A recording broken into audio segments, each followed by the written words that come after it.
सोचिए अगर भुवन बाम ने वाइन्स की जगह एजुकेशन चैनल खोला होता, ध्रुव राठी ने एजुकेशन की जगह टेक का चैनल खोला होता और टेक्निकल गुरु जी ने वाइन्स का चैनल बनाया होता, क्या लगता है आज ये लोग उतने सक्सेसफुल हो पाते जितना ये लोग आज है? ऑब्वियस आंसर है नहीं। लेकिन ये सारे आज दुनिया के सबसे बड़े क्रिएटर्स में काउंट होते हैं क्योंकि इन्होंने अपने लिए सही नीश चूज की थी। पर आप लोग पूरी तरह से कंफ्यूज है कि मैं क्या नीश चूज करूँ, क्या ट्रेंडिंग नीश में जाऊँ या फिर जहाँ पैसा ज्यादा मिल रहा है वहाँ पे जाऊँ, या फिर मुझे जो आता है वो करूँ, और अगर मुझे कुछ नहीं आता तो मैं क्या करूँ? आज की वीडियो में मैं आपको ये बताने वाला हूँ कि अपनी नीश किस तरह चूज करनी है जो कि आपको एक्चुअल में सक्सेसफुल बनाएगी। टेक्निकल गुरुजी गैजेट रिव्यू और भुवन बाम वाइन्स इसलिए बनाते हैं क्योंकि ये उनका पैशन है। जब ये लोग सक्सेसफुल नहीं थे तब से ये लोग इस फील्ड में काम कर रहे हैं। अब इससे पहले आप लोग ये कहें कि आपका कोई पैशन नहीं है, मैं आपको बता दूं आप गलत हो। हर इंसान का एक पैशन होता है, बस उसको ढूंढना आना चाहिए। सोचिए अगर आपके पास दुनिया का सारा पैसा होता, अनलिमिटेड टाइम होता और कोई रिस्पॉन्सिबिलिटी नहीं होती तो आप क्या करते? आपका जो भी आंसर है वही आपका रियल इंटरेस्ट है। और अगर आपके पास कोई आंसर नहीं है तो ये देखिए कि आप खाली टाइम में क्या करते हैं, या फिर अपने डेली लाइफ में ऐसा कौन सा काम करते हैं जो सबसे ज्यादा टाइम कंज्यूम करता है। ये चीज मूवी देखना, वॉक पे जाना, ओवर थिंकिंग जैसी छोटी चीजें भी हो सकती है और यही चीजें आपकी सक्सेस की चाबी भी हो सकती है। आज के टाइम पे हर चीज पे कंटेंट बनाया जा सकता है और उसे मोनेटाइज भी किया जा सकता है। अब आपका जो भी पैशन, इंटरेस्ट या हॉबी है, आप उसकी एक लिस्ट बना लीजिए। अगर ये लिस्ट लंबी है तो कोई प्रॉब्लम की बात नहीं है, बल्कि और भी ज्यादा फायदा है। अब मैंने पैशन ढूंढने पे इतना फोकस क्यों किया है इसका आंसर मैं लास्ट में दूंगा। तब तक हम चलते हैं अगले पॉइंट पे।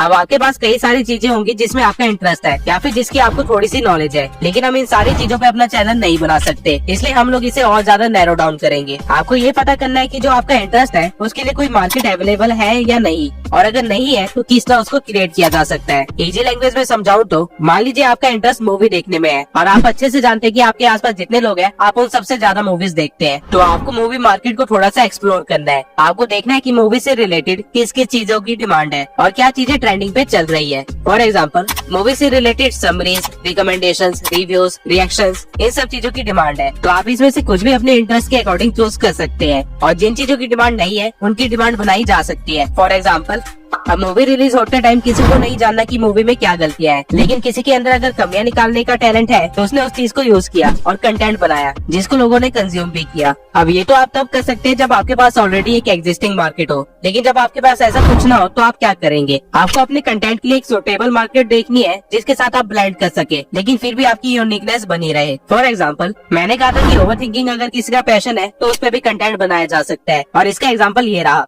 Dude, if I weigh 99 pounds and eat a pound of nachos, am I 1% nacho? What? If you drop soap on the floor, is the floor clean or is the soap dirty? Dude, what are you talking about? Apple made a car. Would it still have windows? Alright, I'm going to bed before I get a contact high. आप सबने ऐसी हजारों reel देखी होंगी, लेकिन आपने कभी सोचा कि ये कितना सिंपल है, स्टिल कितना यूनिक आइडिया है? ठीक इसी तरह हर इंसान के मन में रोज हजारों थॉट्स आते हैं, लेकिन इसने अपने थॉट्स पे कंटेंट बनाया। अब ऑल्दो ये क्वेश्चंस काफी डीप होते हैं और इनके पीछे पूरी एक एक्सप्लेनेशन वीडियो भी बनाई जा सकती है जो कि एजुकेशन मार्केट का हिस्सा बन जाती है, लेकिन इस क्रिएटर को पता था कि इसके पास एक्सप्लेनेशन का टैलेंट या पैशन नहीं है, तो इसने अपने कंटेंट को ह्यूमन मार्केट के साथ ब्लेंड कर दिया। अब नॉर्मली जब हम ह्यूमर की बात करते हैं तो दिमाग में सबसे पहले वाइन्स, फनी क्लिप्स, जोक्स ऐसी चीजें आती है, लेकिन कोई नहीं सोच सकता था कि डीप क्वेश्चन को भी फनी वे में बनाया जा सकता है या किसी की ओवर थिंकिंग भी कितनी इंटरेस्टिंग हो सकती है। ठीक इसी तरह आपको अपने हर इंटरेस्ट को अच्छे से एनालाइज करना है और हर मार्केट में अपॉर्चुनिटी देखनी है, और जहाँ पे ये दोनों चीजें मिल जाएंगी वहाँ आप अपने निश के एक कदम और पास होंगे।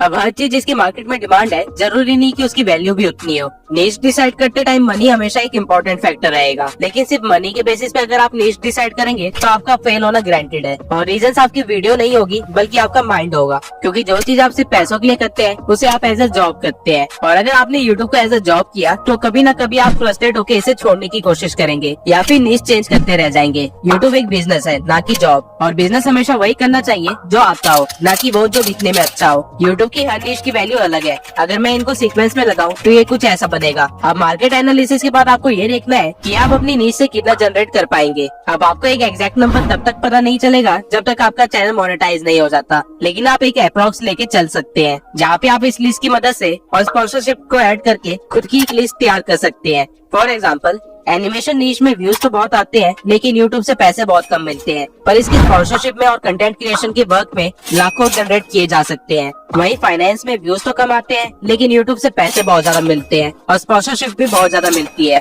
और ठीक इसी तरह टेक नीश में व्यूज मॉडरेट होते हैं और पैसे भी ठीक ठाक मिलते हैं और स्पॉन्सरशिप कम मिलते हैं। अब जैसे हमने पहले मूवी नीश को डिसाइड किया था, जहाँ मैंने मार्केट एनालिसिस करने के बाद मूवी समरीज पे वीडियो बनाने का सोचा, लेकिन मूवी नीश एंटरटेनमेंट में आती है जिसकी अर्निंग बहुत ही कम है और इस नीश के लिए स्पॉन्सर भी ज्यादा नहीं है, तो मैं इस नीश पे चैनल नहीं बनाऊंगा और दोबारा से स्टेप 1 पे जाऊंगा और एक नए इंटरेस्ट के मार्केट एनालिसिस करने के बाद आगे बढ़ूंगा। अब इन तीनों पैरामीटर्स के अंदर जो भी चीजें बच जाती है, आप उसे एज ए नीश चूज कर सकते हो। लेट्स अज्यूम आपने प्रीवियस सारे पॉइंट्स को फॉलो कर लिया और आपका कंक्लूजन निकला कि आप हेल्थ एंड फिटनेस से रिलेटेड चैनल खोलेंगे जहाँ पे आप एक्सरसाइजेस बताएंगे। लेकिन अब सोचिए कि क्या आप ये काम अगले 5 साल तक कर सकते हैं? क्या 5 साल बाद भी आप अपने ऑडियंस को कुछ यूनिक प्रोवाइड कर पाएंगे? बेसिकली हम 6 मसल्स को ट्रेन करते हैं। अगर आप 6 मसल्स के लिए 10 अलग अलग एक्सरसाइजेस भी बताएंगे, वो भी 10 अलग अलग वीडियोस में, और मान लेते हैं कि थोड़े चेंजेस करने के बाद आप इसे रिपीट भी कर लेते हैं, तो भी आप सिर्फ 120 वीडियोस ही बना पाएंगे, जो कि आप आराम से 1.5 साल के अंदर कवर कर लेंगे। फिर आप क्या करेंगे? क्योंकि दोबारा कंटेंट रिपीट करने के बाद चैनल डेड हो जाएगा। अब इस टाइम पे आपको अपने चैनल का नीश चेंज करके एक ब्लॉग चैनल बनाना पड़ जाएगा। और ठीक इसी तरह जहाँ आपने चैनल स्टार्ट करने के टाइम सोचा था कि सिर्फ 1-2 घंटे एक्सरसाइज करके रिकॉर्ड करके वीडियो डाल दूंगा, अब आपको पूरा दिन कैमरे के सामने रहना पड़ेगा। और हो सकता है कि ये चीज आपको लंबे टाइम तक पसंद ना आए, क्योंकि हम सब में से हर कोई इतना ज्यादा सोशल नहीं है। और वहीं दूसरी साइड जिसने मूवी समरी पे चैनल खोला होगा, वो 10 साल बाद भी यूनिक वीडियोस डाल सकता है। तो फिटनेस में पैसे तो ज्यादा है, जो कि आप 2 साल तक अच्छे खासा अर्न भी करेंगे, लेकिन फिर कंगाल होने लग जाएंगे। वही एंटरटेनमेंट नीश वाला 2 साल बाद भी अपना वीडियो डालता रहेगा और अगले 8 साल और काम करेगा, जिसकी वजह से अगले 8 साल वो और भी ज्यादा अर्न करेगा, जब आप कुछ नहीं कर रहे होंगे। इसलिए स्टार्टिंग में नीश डिसाइड करते टाइम उसको एज अ 5 ईयर प्लान सोचना, और जरूरत पड़ने पे आप इस नीश को किस तरह कन्वर्ट कर सकते हैं, ये भी ध्यान में रखना। और नीश कन्वर्ट करने के बाद वो चीज आपके लिए सूटेबल है भी या नहीं, इस चीज को अपना टॉप फैक्टर हमेशा रखना।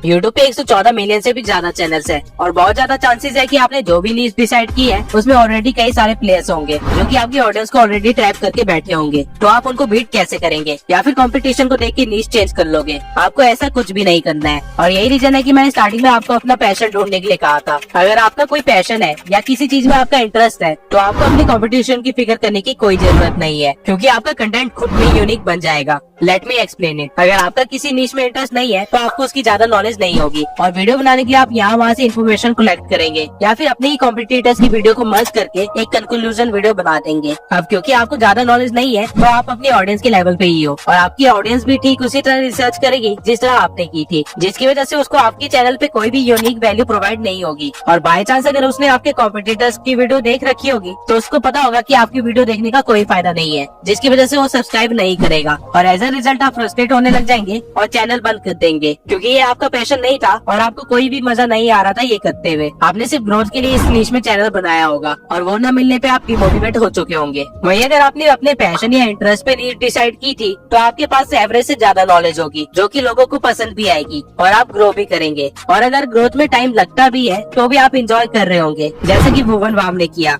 और इसका एक लाइव एग्जांपल आपके सामने मैं ही हूँ। मेरे से पहले ही मेरी नीश में कई सारे क्रिएटर्स हैं जो मिलियन सब्सक्राइबर्स के साथ बैठे हुए हैं और कई सारे क्रिएटर्स प्रेजेंट में मेरे से कई ज्यादा आगे हैं, लेकिन स्टिल आप लोग मेरी वीडियो देखते हैं क्योंकि मेरे इस नीश में इंटरेस्ट है और मेरे पास यूनिक वे है अपनी नॉलेज प्रोवाइड करने का। और इसके अलावा मुझे वीडियोस बनाने में मजा भी आता है, इसलिए अगर मुझे व्यूज कम भी आ रहे होते, तब भी मैं इसी एक्साइटमेंट और वैल्यू के साथ वीडियो बना रहा होता। आपको कॉम्पिटिटर की फिक्र सिर्फ तब करनी चाहिए जब आप किसी को एग्जैक्टली कॉपी कर रहे हो। अगर आपका थोड़ा सा भी किसी कंटेंट में अपना स्टाइल है, तो आपको कॉम्पिटिटर से फर्क नहीं पड़ेगा। अब मैंने शॉर्ट टर्म से लेकर लॉन्ग टर्म तक वो सारे फैक्टर्स कवर कर लिए हैं जो आपको ध्यान में रखने चाहिए अपनी नीश डिसाइड करते टाइम। लेकिन स्टिल अगर आपको कंफ्यूजन है या आपको कोई सजेशन चाहिए, तो आप मेरे इस वीडियो को देख सकते हैं, जिसमें मैंने 25 फेसलेस नीशेस बताए हैं जो कि अच्छी खासी अर्निंग भी करते हैं। और इसी के साथ हमारी यूट्यूब सीरीज की पहली वीडियो कंप्लीट होती है। आगे और भी अमेजिंग वीडियोस आने वाली है, जहाँ मैं टॉपिक सर्च करने से लेके एडिटिंग और मोनेटाइजेशन तक सारी चीजों को कवर करने वाला हूँ। तो बेल नोटिफिकेशन ऑन कर लेना ताकि आप कोई भी वीडियो स्किप न करो।